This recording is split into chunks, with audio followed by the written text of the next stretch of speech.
बिस्मिल्लाहिर्रहमानिर्रहीम, अस्सलामुअलैकुम। मैं इस वक्त कराची में सीरिया का एक जगह ऐसी जहाँ पे जो सीरिया बना हुआ कराची में, वो आपको दिखाने वाला हूँ। ये कराची का एरिया गुलशन इकबाल है, हंसता बसता गुलशन इकबाल, जहाँ पर मैं किसी लीगल चीज़ों में नहीं पढ़ना चाहता, लेकिन एक सुप्रीम कोर्ट के ऑर्डर के ऊपर एक कार्रवाई की गई और उसके बाद क्या हाल है और आसपास के इलाका मकीन किस तरीके से परेशान है और इदारे वाले कहाँ गायब है, ये मैं आपको बताऊंगा। लेकिन पहले मैं आपको सीरिया दिखाता हूँ कराची के अंदर। ये वो मकाम है, वो जगह है जो कि पवेलियन एंड क्लब यहाँ पर हुआ करता था और एक अलादीन पार्क, अम्यूजमेंट पार्क हुआ करता था और इसके साथ साथ एक अलादीन शॉपिंग मॉल भी हुआ करता था। ये चीफ जस्टिस साहब के ऑर्डर पर डिमोलिश किया गया और इसके हिदायत दी गई कराची के कमिश्नर को, इसके अलावा डीएमसी को, केएमसी को कि वो उसको डिमोलिश करके हैंडओवर करेंगे लैंड उनके जिनकी प्रॉपर्टी है। लेकिन बदकिस्मती से वो डिमोलिश होने के बाद ये हाल पे पहुंचा हुआ है कि इस वक्त मेरे अकब में मजदूर लगे हुए हैं जो कि मुसलसल यहाँ से चीजें निकाल कर सरिया और इसके अलावा बहुत सारी पीवीसी पाइप और इसके अलावा जो भी कुछ यहाँ मौजूद था वो सब चोरी करके लेके जा रहे हैं यहाँ से। इसके साथ साथ ये मामला यहाँ नहीं रुकता। हमारी वीडियो बनाने की जो वजह है वो ये कि यही लोग अब इस बस्ती के अंदर आ रहे हैं, इस पढ़े लिखे एरिया के अंदर आ रहे हैं जहां पर ये घरों की ग्रिलें काट के लेके जा रहे हैं, एसी के आउटर्स चोरी करके लेके जा रहे हैं और यहाँ पर दीवारें फैलांग कर इन लोगों को तकलीफ पहुंचा रहे हैं। 24 घंटे यहाँ पर रात में भी खुदाई होते रहती है।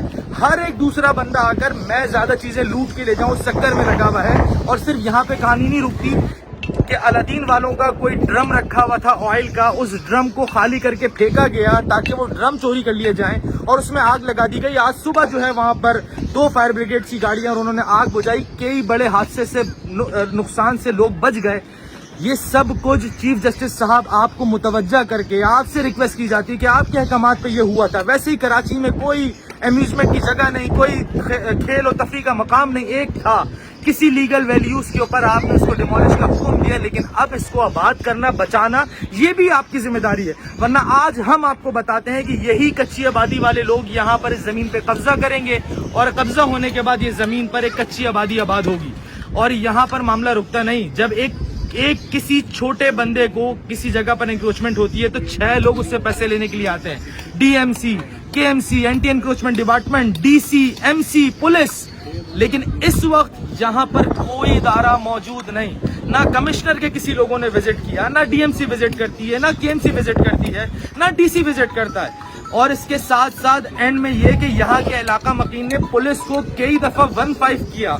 जो ड्यूटी ऑफिसर है जौहर थाने के, उन्होंने बोला कि यहाँ पे पुलिस की मोबाइल डिप्लॉय कर देंगे, लेकिन ऐसा कुछ नहीं हुआ। और इस वक्त इलाका मकीन ईद का वक्त है, शदीद खौफ व हिरास के अंदर है। ये रातों को दीवारें फैलांग कर सोसाइटीज के अंदर आ रहे हैं, चोरियां करके जा रहे हैं, लेकिन कोई पूछने वाला नहीं। मैं आखिर में चीफ जस्टिस साहब आपको दोबारा रिक्वेस्ट करता हूं कि प्लीज इसके ऊपर नजर सानी करें।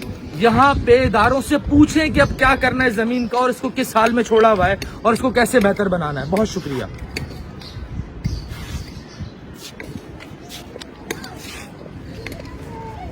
आज सुबह 10 बजे के करीब सोसाइटी पे आगे की लदीन के साथ जो दीवार लग रही है वहाँ पे एक वर्कशॉप था लदीन का, तो खत्म कर दिया गया।